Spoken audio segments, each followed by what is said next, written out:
क्या आप भी यूके जाने का प्लान कर रहे हो? तो प्लान करने से पहले इस बिगेस्ट अपडेट के बारे में जरूर जान लीजिए। तो इंडिया और यूके के बीच एक नया ट्रेड डील साइन होने जा रहा है, लेकिन इस डील का डायरेक्ट इम्पैक्ट क्या पड़ेगा इंडियन स्टूडेंट्स पर? क्या ये डील आपके लिए यूके का वीजा और इजी करेगा या फिर नए स्कोप खोलेगा? तो hello everyone, this is Sushma Shekhawat, your study abroad guide. सबसे पहले बात करते हैं इकोनॉमिक इम्पैक्ट की।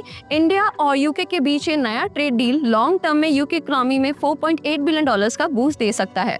साथ ही $2.2 बिलियन एनुअली वेजेस के फॉर्म में भी इंक्रीज हो सकते हैं, यानी कि यूके की जॉब मार्केट में पैसा और अपॉर्चुनिटीज दोनों बदलने वाले हैं। इनडायरेक्टली स्टूडेंट्स के लिए पॉजिटिव साइन है, लेकिन स्टूडेंट्स के लिए डायरेक्ट इम्पैक्ट अभी क्लियर नहीं है। इस ट्रेड डील में अभी तक स्टूडेंट वीजा के लिए कोई स्पेसिफिक प्रोविजन मेंशन नहीं हुआ है। इसका मतलब है कि इंडियन स्टूडेंट्स के लिए कोई डायरेक्ट चेंज या फिर बेनिफिट अभी कंफर्म नहीं है। तो अब बात करते हैं बेनिफिट फॉर टेम्पररी वर्कर्स। जो इंडियन प्रोफेशनल्स यूके में टेम्पररी बेसिस पे सपोर्ट होंगे, उन्हें नेशनल इंश्योरेंस कंट्रीब्यूशन से 3 साल तक छूट मिलेगी। वैसे ही यूके के लोगों को भी इंडिया में ऐसा ही बेनिफिट मिलेगा। अब बात करते हैं NISAU यूके का क्या कहना है, मतलब उनका पर्सपेक्टिव क्या है। सो NISAU यूके की चेयरपर्सन सनम अरोड़ा ने इस ट्रेड डील को बोला है deal of dreams for youth, क्योंकि ये अपॉर्चुनिटी बढ़ाता है स्किल्स, एंटरप्रेन्योरशिप और यूके इंडिया कोलैबोरेशन के फील्ड में। NISAU का ये भी कहना है कि वो होप करते हैं कि ग्रेजुएट रूट वीजा या फिर पोस्ट स्टडी वर्क वीजा जैसा के तैसा बना रहे इस डील के बाद भी। अब बात करते हैं स्ट्रेटेजिक इंपॉर्टेंस की, मींस यूके इंडिया रिलेशंस को बूस्ट कैसे मिलेगा।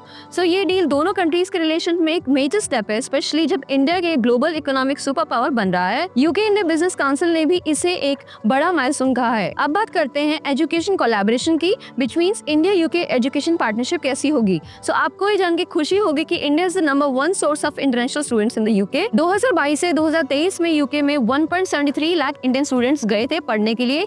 यूके गवर्नमेंट और ज्यादा ट्रांसनेशनल एजुकेशन एक्सपेंड करने का प्लान बना रहे हैं, जिसका एक एग्जांपल है यूनिवर्सिटी ऑफ यॉर्क, जो मुंबई में 2026 से लेकर 2027 तक अपना कैंपस ओपन करेगा। तो दोस्तों, India UK trade deal economic और प्रोफेशनल लेवल पे डेफिनेटली स्ट्रॉन्ग सिग्नल दे रहा है, लेकिन स्टूडेंट्स के लिए अभी भी कोई visa related direct change confirm नहीं है। हाँ, इनडायरेक्टली ये अपॉर्चुनिटीज बढ़ा रहा है, स्पेशली लॉन्ग टर्म एजुकेशन और जॉब पार्टनरशिप्स में। तो अगर आपको यूनिवर्सिटी कोर्स सिलेक्शन या फिर कोई भी डाउट हो एप्लीकेशन, वीजा, फाइनेंशियल डॉक्यूमेंट्स या फिर इंटरव्यू को लेके, so you can ask our British Council Certified team on the number given on screen and in description. So आप कॉल करें या फिर व्हाट्सएप करें फ्री 1-to-1 काउंसलिंग के लिए। प्लस अगर आप अपनी प्रोसेस के लिए ISFPD दे रहे हो या फिर और कोई एग्जाम दे रहे हो तो उसका रिफंड आप अवेल कर सकते हैं पे ऐप के through. So that was all for today. See you again in the next video with more such updates like these. Thanks for watching.